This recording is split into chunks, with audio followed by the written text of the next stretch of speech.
I'm here to do a quick review, an overview basically, of the Zoom H4N 4-track audio recording device. It's a pocketable audio recorder that is like a little recording studio that you can just carry with you everywhere you go. I'll be using it to make a bunch of videos, to be able to create ambient audio tracks, to be able to basically capture sounds that are not really going to be handled well by my Olympus OMD or by my GoPro, neither of which has a great audio capability. This device will change that. So basically I ordered this off of Amazon and purchased it with both the RC4 remote, which is really handy for being able to remotely control the device, and of course the H4N. So this is by Zoom. This actually comes with a software package as well called Cubase LE7 from Steinberg. It's a real-time audio recording tool for computer audio recording. But the device actually will create MP3s, waves, audio files that we can then use. So anyway, let's open it up. First off, packaging, it's nice. It definitely is a consumer product. It's designed with a hang tag. This is not something that comes like white boxed. It's definitely a real thing.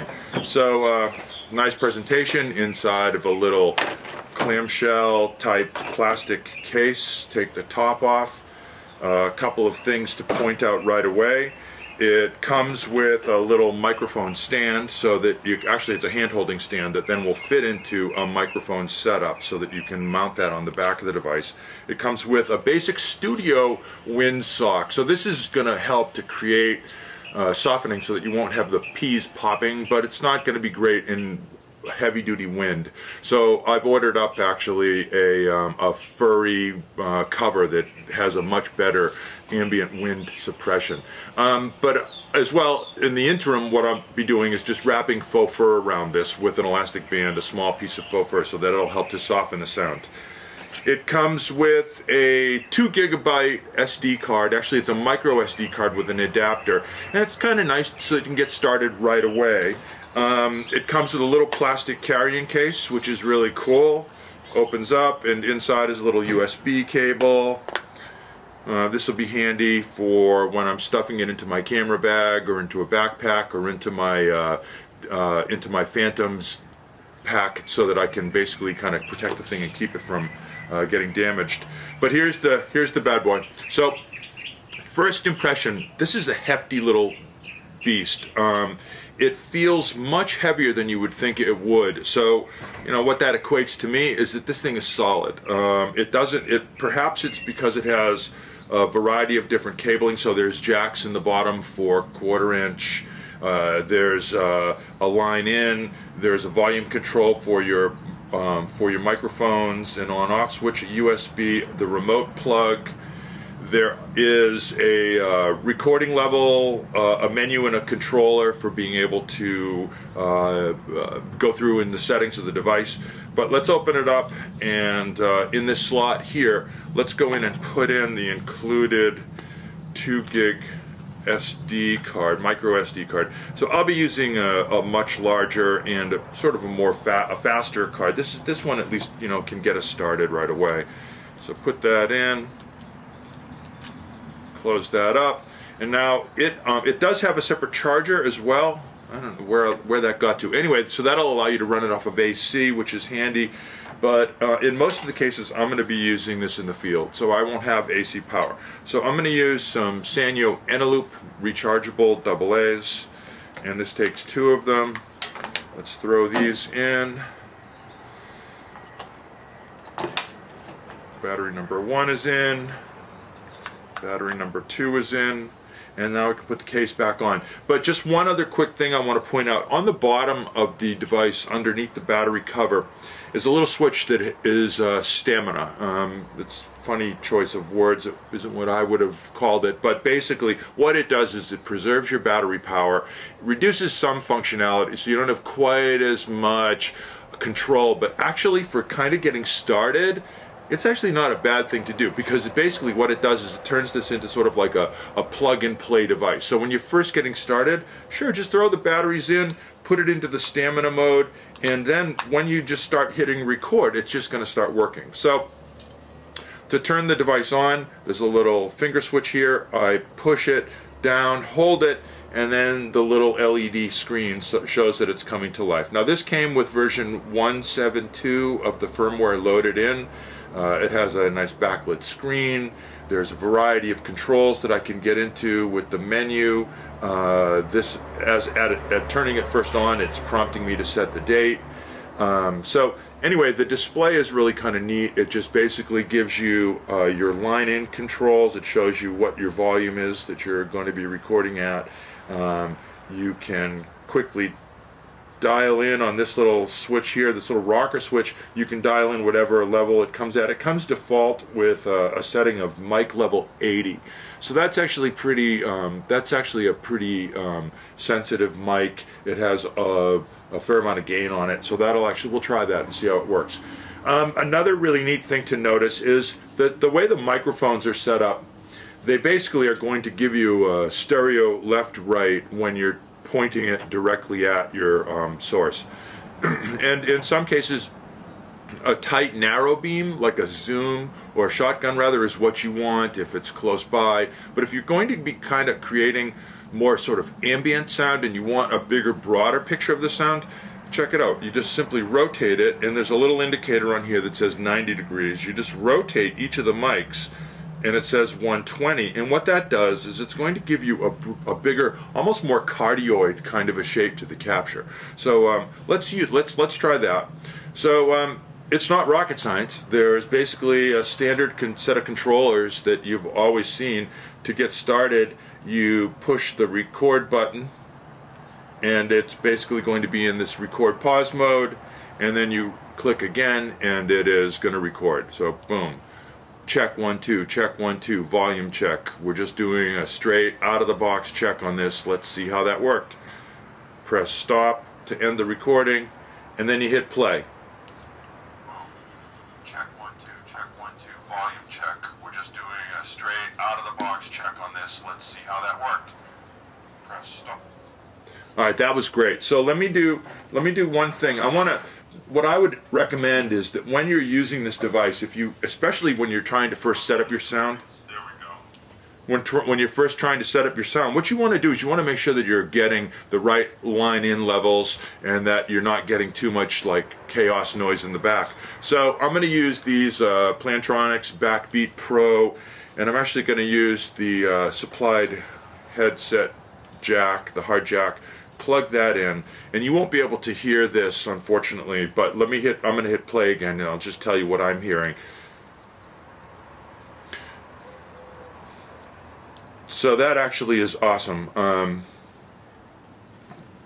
It's the fantastic sound quality.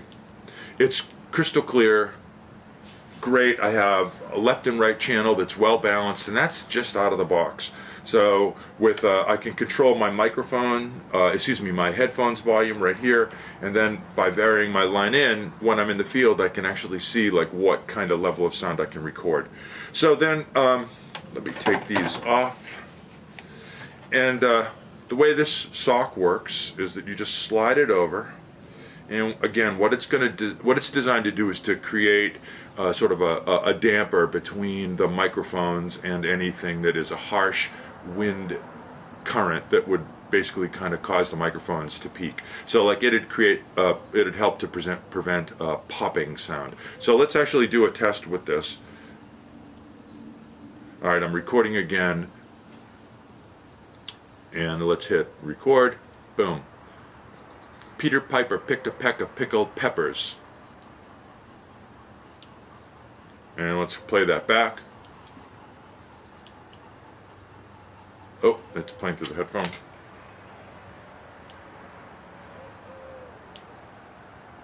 Oh, let's hit stop again. Boom. Peter Piper picked a peck of pickled peppers. Nice. So there was no popping, but just to kind of give you a contrast, let's actually use it without the windsock. Press record again, and here I go. Peter Piper picked a peck of pickled peppers.